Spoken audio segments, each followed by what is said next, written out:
ఎవరి పని వాళ్ళే చేయాలి. మా ఊర్లో ఒక చేపలు పట్టేవాడు ఉండేవాడు. చేపలు పడుతూ రోజు చేపలు పట్టుకొచ్చి బయటికి రాగానే కొనుక్కొని అమ్ముకొస్తుంటే ఒకరోజు ఆడికి ఒక ఆలోచన వచ్చింది. నేను పట్టుకొని నీళ్ళల్లో పొద్దున్న గోచి కట్టుకొస్తే ఈడు అమ్ముకుంటున్నాడు వీడు, అందుకని ఈడే పట్టుకొని వచ్చి గోసి తీసి ప్యాంటు షర్ట్ వేసుకొని మళ్ళీ షాద్నగర్ మార్కెట్కి వచ్చి అమ్ముకొని పోయాడు. 2 రోజులు 4 రోజులు అయింది. 5వ రోజు వాడితో పాటు 10 మంది పడుతున్నారు చేపలు. అందుకని టెక్నీషియన్లకి డైరెక్టర్లు అందరికీ చెప్తున్నాను, మీరు సినిమాలే తీయండి, ప్రొడక్షన్లో మేము చేస్తాం, మీరు చేసాడు ఇంకో డైరెక్టర్ వస్తాడు. ఇది టాలెంట్, ఇది ఆస్తి కాదు, ఇది ఎవడ బ్రెయిన్ అటు. సుజిత్ అనేవాడు సినిమా చూశాడు, ఇలా ఓజీ చూస్తుంటే వణుకు వస్తుంది నాకు. సినిమా చూశాడు, అట్లాంటి సుజితులు 10 మంది వస్తారు. ఇక్కడ ఎవరు రావచ్చు? హరీష్ శంకర్ అనేవాడు ఒక మామూలు సామాన్యమైన మధ్యతరగతి ఒక అద్భుతమైన ఒక బ్రాహ్మణ కుటుంబంలో పట్టిన ఒక కుర్రాడు వచ్చి గబ్బర్ సింగ్ సినిమా తీసా అంటే ఇది ఏం టాలెంట్? ఎవరబ్బాయి ఇలా దాసనాడు రావా ఏనా? కరెక్ట్. అందుకని ఇది టాలెంట్, ఇది పెట్టుబడి కాదు, ఇది సంపద, భగవంతుడు ఇచ్చిన సంపద, ఇది భగవంతుడు అనుగ్రహంతో. చిరంజీవి గారు ఎవరండి? ఒక మామూలు వెంకట్రావు గారు కానిస్టేబుల్, హెడ్ కానిస్టేబుల్ కొడుకు, భారతదేశాన్ని శాసిస్తూ రాబోయే 4-5 తరాలకి బేసేసి ఒక చిరంజీవి అనే పేరు రాబోయే 100-150 ఏళ్ళు కూడా పలానా టైంలో మెగాస్టార్ చిరంజీవి అనే ఉండేవాడు.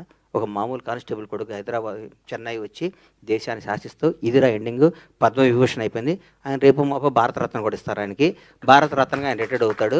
అట్లా చరిత్రలో కొందరే ఉంటారు. కొన్ని లిమిటెడ్ భగవంతుడు. ఈ మధ్య మా ఫ్రెండ్ని అడిగా, ఈ వాచ్ ఎంత అంటే 40 కోట్లు అన్నాడు పెట్టుకుంటే. లలిత జ్యువెలరీ ఒక ఫ్రెండ్ ఒక ఆయన అడిగితే అదేంటన్న, లిమిటెడ్ ఎడిషన్ 8 చేశాడు అన్న, ఉంటాయన్న, తర్వాత చేయరా అన్నాడు.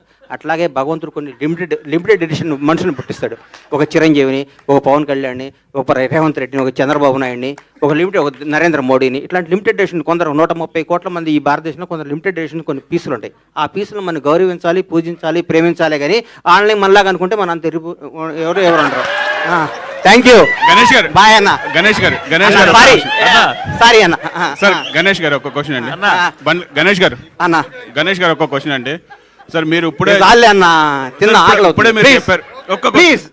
ఇప్పుడే చెప్పారు మీరు అంటే పూరి జగన్నాథ్ గారు, హరీష్ శంకర్ గారు మీకు ఇష్టమైన డైరెక్టర్లని. పవన్ కళ్యాణ్ గారు గబ్బర్ సింగ్ మీకు పిలిచి ఇచ్చారు సినిమా. రేపు పవన్ కళ్యాణ్ గారు వాళ్ళ అబ్బాయిని అకీరాని హీరోగా ఇంట్రొడ్యూస్ చేస్తున్నారు కదా, ఆ అవకాశం మీకు ఇస్తే ఏ డైరెక్టర్ చేస్తారు అన్న? ఇప్పుడే మన తమ్ముడికి చెప్పే కదన్నా, తిరుపతి దర్శనం ఉంటే జేసుకోరని. అట్లాంటి అవకాశం ఊహించుకుంటేనే ఆనందంగా ఉందన్న.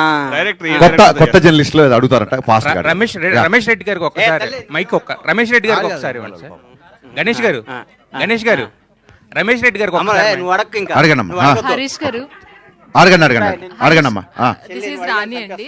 సో జనరల్ గా ఒక మనిషికి పంచభూతాలు ఎంత ఇంపార్టెంటో తెలుగు రాష్ట్ర ప్రజల్లో ఉన్న పవర్ స్టార్ ఫ్యాన్స్ అందరికీ పవర్ స్టార్ అనే స్లోగాన్ అంత ఇంపార్టెంట్. సో విజువల్ ట్రీట్ అనేది మళ్ళీ రిలీజ్ రూపంలో ఇవ్వబోతున్నారు గబ్బర్ సింగ్ తో. ఈ విషయం పవర్ స్టార్ గారికి చెప్పారా? చెప్తే ఆయన ఎలా రియాక్ట్ అయ్యారు? అమ్మమ్మ, నేను మాట వినే టైం ఆయనకు ఉందమ్మా. ఆయన మాట్లాడితే ఆంధ్రప్రదేశ్ ప్రజలు ఈ రాష్ట్రాన్ని నంబర్ 1 చేయాలి. ప్రజలు ఏం చేస్తున్నారు, పంచాయతీలు ఏం చేస్తున్నాయి, ఎట్లా 20 గంటలు పనిచేస్తున్నాడు. ఆయన ఇప్పుడు కూడా మా సినిమా గురించి, ఈ కలెక్షన్ల గురించి మాకు టైం ఇచ్చే టైం ఆయన ఉన్నారమ్మా. ఆయన 20 గంటలు పనిచేస్తూ రాష్ట్రాన్ని భారతదేశంలో నంబర్ 1గా ఎట్లా చేయాలనే సంకల్పంతో ముందుకు పోతున్న ఆయన తలుచుకోవటం తప్ప ఆయన కలుసుకోవటం ఉండదమ్మా. Thank you.